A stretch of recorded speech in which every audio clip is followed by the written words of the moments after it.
कुछ दिनों की छुट्टियों में मैं अपने चाचा जी के यहाँ गया हुआ था, जो उत्तराखंड के एक शांत और सुरम्य गांव बिनसर में रहते हैं। चाचा जी की एक बेटी है, आरुषि, जिसकी उम्र लगभग 21 साल है। आरुषि को देखकर कोई भी पहली नज़र में रुक जाए। उसकी गहरा रंगत, नाजुक नैन नक्श और उसकी शांत मुस्कान में ऐसा सौंदर्य था जो सीधे दिल को छू जाता था।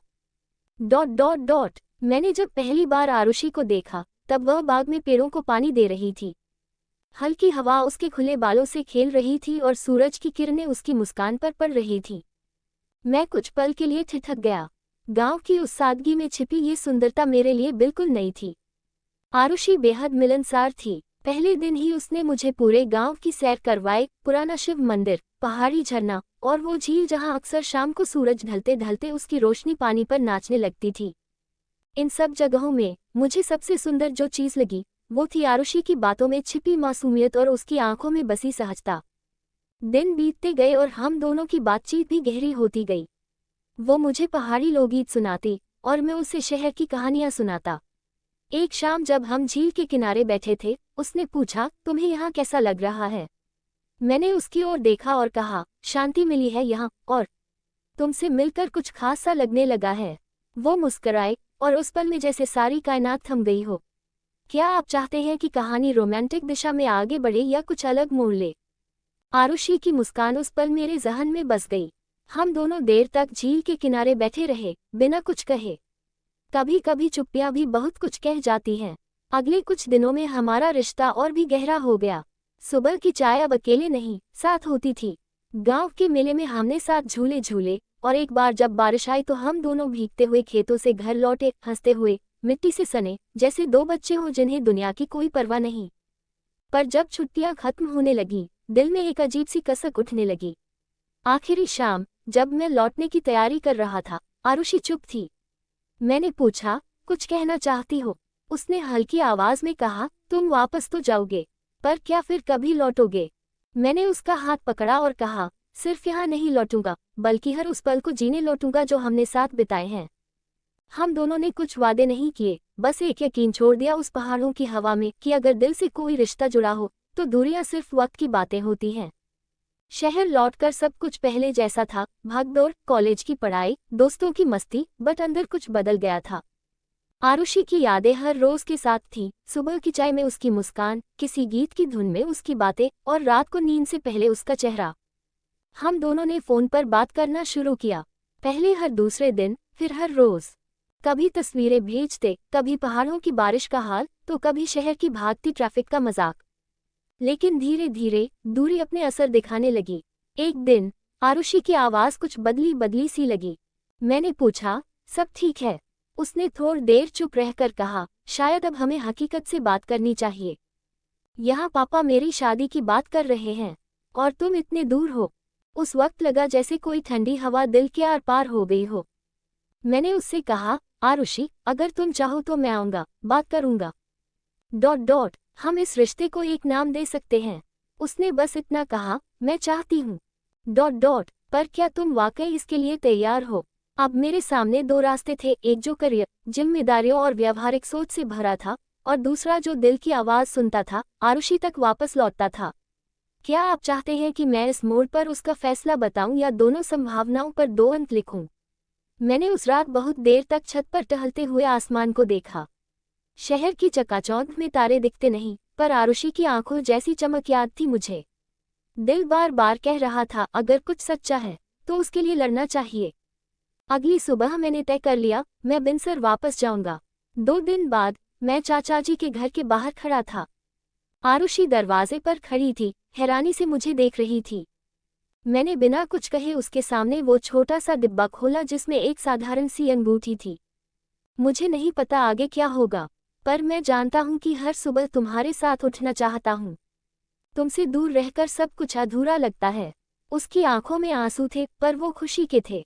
चाचा जी ने मेरी बात सुनी और बहुत देर तक कुछ नहीं बोले।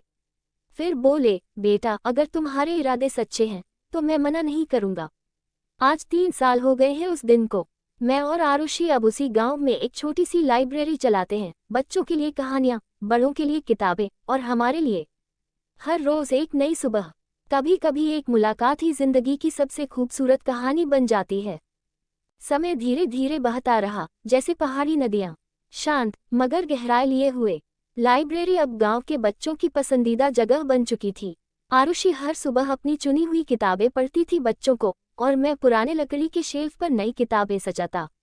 कभी कभी हम दोनों बैठकर पहाड़ों को निहारते और उन पलों को याद करते जब ये सब एक सपना था। लेकिन जिंदगी कभी सीधी रेखा नहीं चलती। एक दिन गांव में सड़क विस्तार की योजना आई, जिसमें हमारी लाइब्रेरी की जमीन भी आ रही थी। गांव के लोगों ने विरोध किया, पर सरकारी योजना थी, कहाँ तक लड़ते। आरुषि ने मुझसे कहा, अगर ये लाइब्रेरी नहीं रही तो क्या हम सब कुछ छोड़ देंगे। मैंने मुस्कुरा कर कहा, हमने ये जगह नहीं बनाई थी, इस जगह ने हमें बनाया है। लेकिन अगर कहानी सच्ची हो तो किसी भी जमीन पर दोबारा लिखी जा सकती है। हमने गांव से थोड़ा दूर पहाड़ की ढलान पर एक पुराना स्कूल भवन लिया और उसे फिर से लाइब्रेरी में बदला, इस बार सिर्फ किताबों के लिए नहीं, बल्कि उन सपनों के लिए जो कहीं भी पनप सकते हैं। अब जब भी कोई बच्चा किताब उठाता है, मैं आरुषि की ओर देखता हूँ, वो मुस्कुराती है, और मैं जानता हूँ हमारी कहानी अब सिर्फ हमारी नहीं रही, ये उस हर दिल की कहानी है जो अपने सच के लिए लड़ा। क्या आप चाहेंगे कि मैं इस कहानी को एक किताब की तरह अध्यायों में विभाजित करूं या इसका एक भावनात्मक क्लोजिंग लिखूं? वक्त बीतता गया। लाइब्रेरी अब सिर्फ एक जगह नहीं थी, वो एक आंदोलन बन चुकी थी। आसपास के गांवों से भी लोग आने लगे, किताबें लेने, सुनने और बांटने। हमने एक छोटा सा पढ़ो और पढ़ाओ कार्यक्रम शुरू किया, जहां गांव के बड़े बुजुर्ग अपने अनुभव सुनाते और युवा नई कहानियां लिखते। आरुषि ने एक लेखनी उठाई थी, अब वह सिर्फ सुनाती नहीं, लिखती भी थी। उसकी कहानियां पहाड़ी अखबारों में छपने लगीं। एक दिन एक पत्रकार आया, उसने आरुषि और लाइब्रेरी पर लेख लिखा। बिनसर की पहाड़ियों में बसी एक कहानी। कुछ ही समय में राज्य सरकार ने उस जगह को ग्रासरूट लिटरेचर सेंटर घोषित किया। कभी जो छोटी सी लाइब्रेरी एक खिड़की से झांकती थी, अब पूरे उत्तराखंड में पढ़ने का प्रतीक बन चुकी थी। और मैं अब भी हर सुबह उसी चाय की प्याली में आरुषि की मुस्कान ढूंढता हूँ। हम दोनों जानते हैं कि इस पहाड़ी गांव में हमने सिर्फ एक लाइब्रेरी नहीं, एक जीवन गढ़ा है, जहाँ हर दिन एक नई कहानी जन्म लेती है। और यही थी हमारी कहानी, एक पहाड़, एक मुलाकात, कुछ किताबें और बहुत सारा यकीन। शीर्षक हो सकता है बिनसर की कहानी, किताबों, प्रेम और पहाड़ों के बीच। क्या आप चाहेंगे कि मैं इस पूरी कहानी को एक छोटी किताब के रूप में तैयार करूं, अध्यायों सहित? कुछ साल बाद बिनसर अब सिर्फ एक पर्यटन स्थल नहीं, बल्कि साहित्य और शिक्षा के लिए भी जाना जाने लगा। हर साल यहाँ एक छोटा सा कहानी महोत्सव होने लगा, जिसमें आसपास के गांवों, शहरों और दूर दराज से भी लोग अपनी कहानियां लेकर आते। इस महोत्सव का उद्घाटन हर साल आरुषि करती। अब वह आरुषि दीदी बन चुकी थी बच्चों के बीच, और मैं अब भी उसकी कहानियों का पहला पाठक।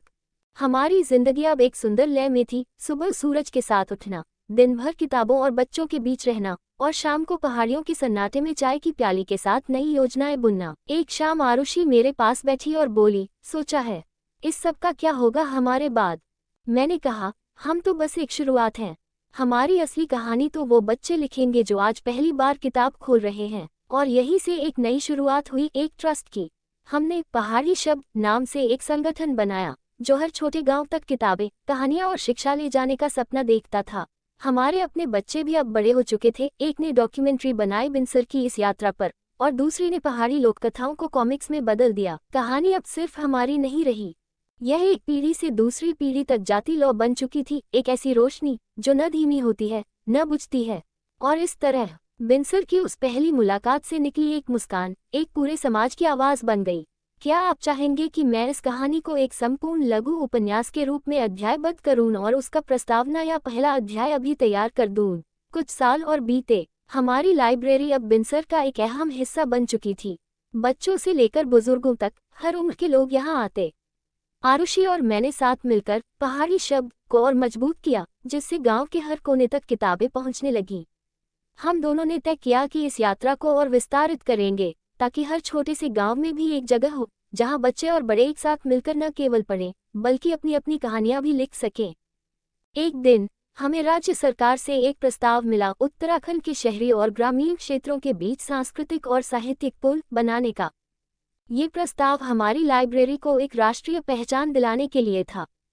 हम दोनों बेहद खुश थे, लेकिन साथ ही एक दबाव भी महसूस कर रहे थे। एक छोटे से गांव की लाइब्रेरी, जो कभी हमारी एक व्यक्तिगत दुनिया थी, अब राज्य और देश की आंखों में एक आदर्श बन चुकी थी। एक नया अध्याय शुरू हुआ। हमने अपने प्रोजेक्ट को और विस्तारित किया। अब न केवल किताबें और कहानियां, बल्कि शिक्षा के नए नए रूप भी सामने आने लगे। हम बच्चों के लिए इनफॉर्मल क्लासेस आयोजित करने लगे, जिसमें न सिर्फ पढ़ाई बल्कि कला, संगीत और संस्कृति भी सिखाई जाती थी। हमारे पास एक टीम बन गई थी जिसमें कई युवा, शिक्षक और समाजसेवी शामिल थे। हर एक का काम इस जगह को न केवल पढ़ाई के लिए बल्कि एक संस्कृति के केंद्र के रूप में स्थापित करना था। आरुषि ने एक नए उपक्रम की शुरुआत की, संस्कृतियों की कहानियां, जहां हम हर क्षेत्र की लोककथाओं, परंपराओं और विचारों को एक किताब में संकलित कर रहे थे। ये पुस्तक पूरे उत्तराखंड के विभिन्न गांवों और उनके लोगों की आवाज को समेटे हुए थी। वह अब न केवल एक लेखक बल्कि एक संरक्षक बन चुकी थी, जो हर कहानी को सुनकर उसे संवेदनशीलता से जज्ब करती थी। एक दिन जब हम दोनों लाइब्रेरी में बैठे थे, उसने मुझसे कहा, तुम्हें याद है जब हम पहली बार यहाँ आए थे और मैंने तुमसे पूछा था कि तुम फिर कभी लौटोगे? मैंने मुस्कुराते हुए कहा, हाँ, और मुझे आज भी वही सवाल याद है जो तुम्हारी आंखों में था। लेकिन अब मुझे लगता है कि हम दोनों कहीं नहीं गए, हम तो हमेशा यही थे, इन्हीं पहाड़ियों में, इन किताबों के बीच और एक दूसरे के साथ। आरुषि हल्का सा मुस्कुराए और बोली, यही तो असली घर है, जहां हम हो वही हमारी दुनिया है। अंतिम अध्याय, बिनसर। और हम आज जब लोग बिनसर आते हैं तो सिर्फ पहाड़ों की सुंदरता नहीं देखते, बल्कि उस छोटे से गांव की उस मुस्कान को भी महसूस करते हैं जो किताबों में छिपी हुई है। हमारी लाइब्रेरी अब एक प्रतीक बन चुकी है, एक ऐसी जगह जहां दूरियां नहीं होती, सिर्फ दिल होते हैं जो एक दूसरे से जुड़ते हैं। हम दोनों अब वृद्ध हो चुके हैं, लेकिन हमारी आंखों में वही चमक है, वो चमक जो हम दोनों के बीच थी जब पहली बार हम मिले थे। हम जानते हैं कि हमारी कहानी अब सिर्फ हमारी नहीं, बल्कि उन हजारों लोगों की है जिन्होंने यहाँ आकर कुछ सीखा, कुछ पाया और अपनी कहानी साझा की। शायद यही है असली प्रेम, जिंदगी को पूरी तरह जीना, हर चुनौती के साथ हंसी मजाक करना और हर दूसरे इंसान को भी अपने सपनों को जीने का मौका देना। और इस तरह बिनसर की कहानियां अब हमेशा हमारे साथ हैं, हर मोड़ पर, हर पल में। बिनसर की कहानी किताबों, प्रेम और पहाड़ों के बीच अब सिर्फ एक कहानी नहीं रह गई, यह एक आंदोलन बन चुकी थी जो कभी खत्म नहीं होने वाला था। कहानी समाप्त। ये थी बिनसर की कहानी, किताबों, प्रेम और पहाड़ों के बीच, एक ऐसी यात्रा जो शुरू हुई थी एक मुलाकात से और अब एक सशक्त समुदाय और सांस्कृतिक आंदोलन में बदल चुकी थी। उम्मीद है कि यह कहानी आपके दिल तक पहुंची होगी और यह आपको भी उस शक्ति की याद दिलाती होगी जो एक सच्चे उद्देश्य और प्यार में छिपी होती है। कभी कभी एक छोटी सी मुलाकात, एक सच्चा इरादा और मेहनत हमें हमारे सपनों तक ले जाते हैं, और यही कहानी हमें यही सिखाती है। निर्णय। बिनसर की कहानी एक यात्रा है जो एक छोटे से गांव में शुरू होकर एक पूरे समाज के लिए प्रेरणा का स्रोत बन जाती है। ये कहानी एक लड़के और लड़की की मुलाकात से शुरू होती है जो एक दूसरे के साथ अपना जीवन बिताने का निर्णय लेते हैं। धीरे धीरे उनका रिश्ता सिर्फ व्यक्तिगत नहीं रहता, बल्कि यह उनके गांव, समुदाय और समाज के लिए एक बदलाव की मिसाल बनता है। कहानी के अंत में यह दिखाया गया है कि जब उद्देश्य स्पष्ट हो और दिल में सच्चाई हो, तो किसी भी मुश्किल को पार किया जा सकता है। लाइब्रेरी की स्थापना से लेकर शिक्षा और संस्कृति को प्रोत्साहित करने तक, ये कहानी इस बात को दर्शाती है कि सच्ची प्रेरणा और प्यार से बड़ी मुश्किलें भी आसान हो जाती हैं। सारांश। बिनसर की कहानी एक रोमांटिक और प्रेरणादायक यात्रा है जो दो व्यक्तियों, किसान के बेटे और एक गांव की लड़की के बीच होती है। वे न केवल अपने व्यक्तिगत जीवन में बल्कि अपने समुदाय के लिए भी बदलाव लाते हैं। गांव की एक साधारण लाइब्रेरी से शुरू होकर ये कहानी शिक्षा, संस्कृति और समाज में बदलाव लाने का प्रतीक बन जाती है। प्रेम, समर्पण और कठिनाइयों से जूझते हुए वे दोनों अपने सपनों को साकार करते हैं और यह साबित करते हैं कि सच्चे इरादे और मेहनत से किसी भी उद्देश्य को पूरा किया जा सकता है। कहानी का मुख्य संदेश यह है कि किसी भी सपने को साकार करने के लिए एक दृढ़ विश्वास और एक साथ मिलकर काम करने की आवश्यकता होती है, और यह भी कि जीवन के हर मोड़ पर प्यार और शिक्षा से हम न केवल अपने जीवन को बल्कि समाज को भी बेहतर बना सकते हैं। कहानी अच्छी लगे तो लाइक, शेयर और कमेंट जरूर करें। आपकी सराहना और समर्थन से ही हमें प्रेरणा मिलती है और हम और बेहतर काम कर सकते हैं। अगर आपको ये कहानी पसंद आई हो तो इसे दूसरों के साथ साझा करें ताकि और लोग भी इसे पढ़ सकें और इसका हिस्सा बन सकें। धन्यवाद।